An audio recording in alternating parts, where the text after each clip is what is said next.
Sanesh Tuteja. I'm a consultant in Orthopaedics in Mumbai, and I'll be talking about the instability affecting the shoulder joint. So, one of the most important things, or the most primary things that we talk about in the shoulder joint is that there are static and dynamic restraints to the shoulder. All right. Everyone talks about.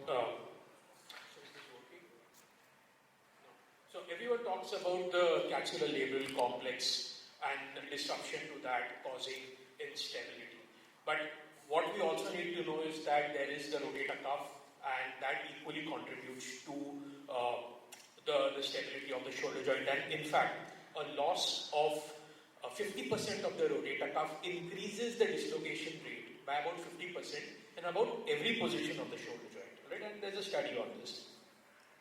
Now, in terms of instability, there are broadly two aspects to instability. The first one is the structural aspect.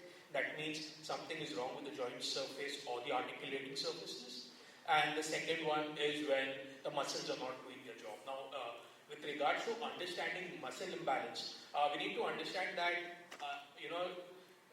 comparing the shoulder to the hip, it's very different because in the shoulder, just imagine that the ball and the socket both are mobile, and the function of the shoulder depends upon the muscles bringing both the ball and the socket in an optimal position to carry out the function. And sometimes they don't work in tandem, and that can result in instability. Now, one of the most important aspects of classification is to standardize one identification and treatment. And keeping that in mind, this classification came up in the 1980s. And it became very popular because one, it was easy to apply and it was easy to remember. Okay, but what they spoke about is that Tubbs and Ambry were two ends of the spectrum. Alright, so they gave you what were the treatment options in case you had a Tubbs, that is a traumatic dislocation resulting in an instability, against Ambry. But what they did not talk about is that what happens in between. Alright, so it's a spectrum, two ends. What happens in between is something that this classification never answered. So, that's where I say there are so many questions, there are so many terms that keep flying around. Different terms mean different things to different people, and they keep applying them differently. So, first of all, we need to have a classification system where it gives us what is the degree of instability. That means, is it that the joint is just coming out slightly, or is it dislocating? Whether it is acute or chronic, because the thing is, if it's an acute dislocation, there's a chance that with some physiotherapy, the joint may stabilize. Whereas in a chronic situation, we know that the soft tissues are compromised and it may, in all likelihood, need some form of intervention. Volutation actually means whether the patient can bring out the joint on a voluntary basis. Alright? And the direction, well, we all know that a standard bank cards or the most common type of instability is an antero-inferior one. Alright, but that's in one direction. There could be bidirectional, or there could be something what I think Neer described, where he called about an inferior instability. So multi-directional, what Neer had said was anything either anterior or posterior with an inferior component. Alright, but that has now been expanded to. So what Neer said is anterior plus inferior. But now it's been expanded to either anterior or posterior instability along with an inferior component. Alright, so let's just clarify a few things. Firstly, laxity is not the same as instability. Alright, the primary difference being symptoms. A laxity is an asymptomatic condition. That means the joints are moving. Alright, but the movement is slightly more, but it's not abnormal. Whereas instability is an abnormal motion that is occurring between the joint surfaces, and that produces symptoms. Now, the symptom could be either pain, it could be a subluxation, means the joint is coming out slightly, or a dislocation where the joint comes out completely. Alright.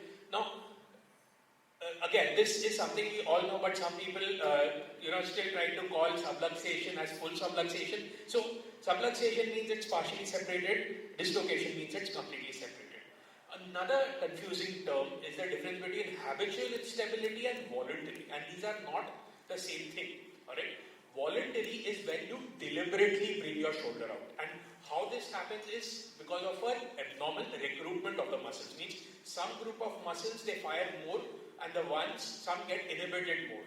And how this typically begins is a party trick. So, and this is Generally, this is a Western term because you have teenagers who have a couple of drinks, they are a bit lax, they pop their shoulder out and everyone is in awe.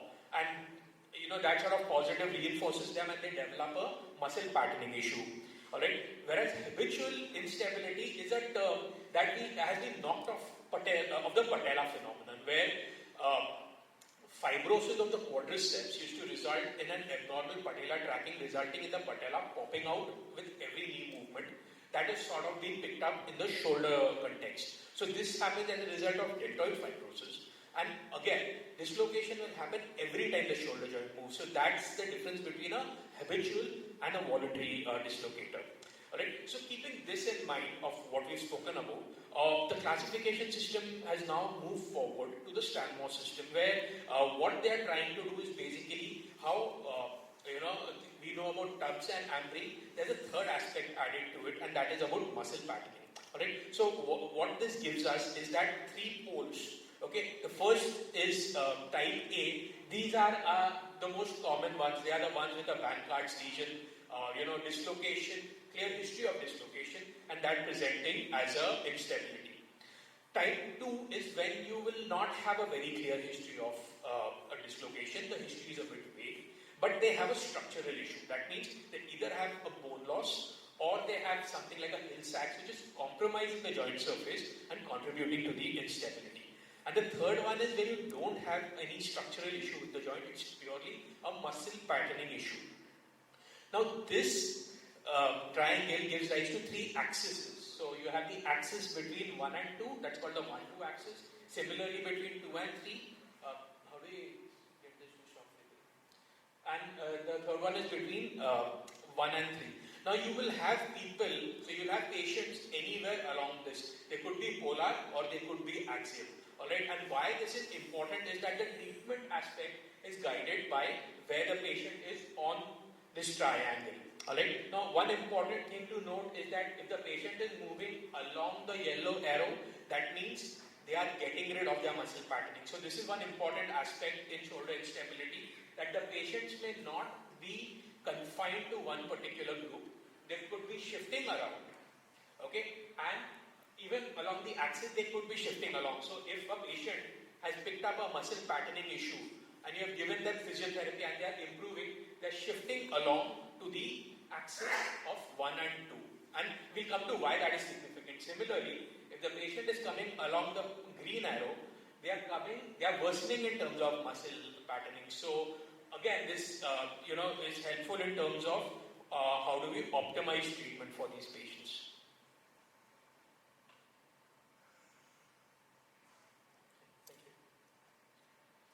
So how do we apply this system? It's very simple. Take a history, do a clinical examination, investigate. In terms of history, you will broadly have three categories of patients. The first one are the ones with a significant trauma and a documented history of dislocation. The other ones would not give you a very clear history. You're not sure how did this dislocation occur. And the third one would be very common. They'll be like, I've had no trauma, I'm getting pain in my shoulder. Okay, so what we need to ascertain is that how did the trauma contribute to what the patient has at the moment? One. Second is there any documented history of dislocation? Did the shoulder pop out and did it have to be popped back in? Third is that whether the patient has pain or no, because if it's a voluntary dislocator or doing a party trick, they won't complain of pain. And generally the age is important because muscle patterning issues develop in the adolescent and the young individuals. Also, it's important to document what physiotherapy have they had, because you have two kinds of physiotherapies. One is a muscle strengthening. So if they have a structural issue, we can build the muscles to try and support the joint better. But if it's a patterning issue, strengthening is going to worsen it. So what we need to do is biofeedback type of physiotherapy. And also surgeries, because I think what started some time ago as non-anatomic procedures where we would shorten the subscap tendon, something like a putty plat. Those are important because one of the fallacies of the non-anatomical repairs is that they do tighten the joint in terms of rotations, but they do not prevent the joint against further dislocations because the Bankard's repair is still, or the lesion is still unaddressed. In terms of examination, we need to check if they are generally lax because that could be contributing. Check for any muscle wasting that could be happening as a result of a patterning issue, or if you have something like a scapular dyskinesia. We all perform these tests routinely. So, but you have tests for laxity like the sulcus sign. So if you pull the shoulder down and you can feel a gap, that's a sign of laxity but not instability. All right. The most conclusive sign of an instability is an apprehension. Also, don't forget to test for the rotator cuff, especially in the elderly individuals. Just remember, instability and dislocation is a disease of the young. Once we enter about the middle age group, about 30, a dislocation may result in an acute cuff tear, not necessarily a Bankard's lesion. Right. Now, imaging also has to have a purpose. So, what are we trying to get with do with an X-ray? One, we are trying to identify a dislocation. Make sure that you have done 2 views. I think I have an X-ray unrelated, but I'll put that up just to explain how getting one X-ray view resulted in a disaster. Second is that if you want to assess a Hill-Sachs, you can use the striker notch view that will give you an idea of the defect. In case of CT, today we'll be using CT to identify fractures of the glenoid, and if there's any glenoid dysplasia like an abnormal version contributing to the instability. And MRI, of course, has become the gold standard for imaging soft tissue. In terms of labrum, you may be able to add to the sensitivity of the MRI scan by getting an arthrogram. Now, there is still a scope for performing a diagnostic arthroscopy in terms of instability, because now, I mean, we are moving towards not offering arthroscopy as a diagnostic only tool, but this can be an exception. Alright, and what we are trying to do is we are trying to identify structural defects, because that will tell us whether this is a type 2 or a type 3 whenever there's a doubt. That means there is no clear history of trauma. Another thing that can be done is, and I do this regularly because there's been a lot of talk about now Hill-Sachs being classified as on track and off track. For me, that's a radiological calculation. Okay, so what we need to do is, or what I do routinely is, I see if it's engaging or no. So, unfortunately, that video is not playing, but you can identify, look at Hill-Sachs lesion over here. What was I trying to do is try to put the shoulder in a vulnerable position and see if it pops out while performing an arthroscopy. Now, this is another important thing. Not many people do it, but then the thing is that if you have a doubt of muscle patterning, it's a good idea to try and see if there is any abnormal recruitment of muscles happening using an EMG. And again, it's going back to that concept that both the glenoid and the humeral head are dynamically moving in space. Muscles have to work in tandem and in coordination and in balance to put them in the optimal position. And if that does not happen, there's a chance this could be an abnormal muscle patterning causing an instability. So this could be helpful in such a situation. Now again, the next thing is we have the information, we've placed the patient on our triangle. What do we do with them? Alright, so it's very clear. If it's a type 1, you can operate on them, there's no problem. Whether you want to do it after a trial of physiotherapy or you want to go ahead and fix it immediately, that's up to you. For me, I'm not shifting my practice to picking up, especially if they are under 20, and trying to fix them ASAP.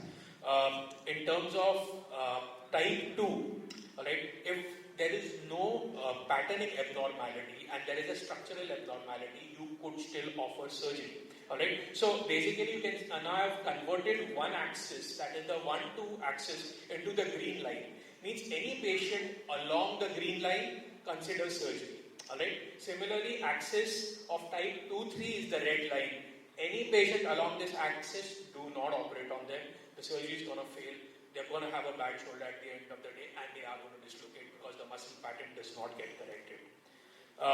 So what are we trying to do? If there is a structural instability, you can go ahead and do the surgery. That's not a problem. Alright? Or if you have a type 1, you have tried a physiotherapy regimen and they have dislocated, you can very well go ahead and fix it. When not to operate, I think that's the more important thing in terms of instability. When you don't find a structural issue, some people, and I have seen this where they are like, oh, they are a bit lax, let me tighten the capsule anteriorly and posteriorly. Do not do it. they lose range of motion and they may still dislocate. So you have not solved the purpose. You have tightened the joint, you have stiffened the joint and not made it stable. If there is a patient who you have conserved and they have failed physiotherapy and they do not have a structural issue, do not operate. In this case, failure of physiotherapy is not an indication for surgery. Alright, and in terms of what we should do first, well, physiotherapy is easily the best treatment choice for either of our patients. Now, in terms of instability, we have surgical options. This could be soft tissue, this could be bony procedures. In terms of soft tissue, if you fancy an open soft tissue Bankart repair, by all means, the outcomes are no different. Subscap shortening, I would say, probably that's one for the archives as things stand. And always counsel about recurrence rates. I always tell them that, look, I'm willing to offer you faster. Sorry, so just a couple of slides. Recurrence rates remains about 10%. Bony procedures, you'll probably do them only, as a second go. In terms of type 2 and type 3, the question is, if you identify muscle patterning, engage with your physiotherapist. They need a biofeedback mechanism type of physiotherapy, not muscle strengthening. Alright, I'll just quickly present a case. The first time dislocated, 21-year-old, I had reduced the joint, got an X-ray. While getting an X-ray, dislocated. It rang alarm bells in my head. I identified an Alz lesion. I fixed him straight away. And sorry, I'm not able to play the videos for some reason, but his function was brilliant at 6 months. So my take-home message is that for thankfully most of our instability would be type 1, but it is prudent to get a proper history and try and place the patient on our triangle, gather information in terms of what physiotherapy was given. A Bankart repair still remains the gold standard for treating traumatic instability, and whenever things do not add up, don't jump into surgery. Look for muscle patterning, and if there is still a doubt, get an EMG done. All right? And thank you so much for your time and patience, and I thank the organizers for giving me this opportunity.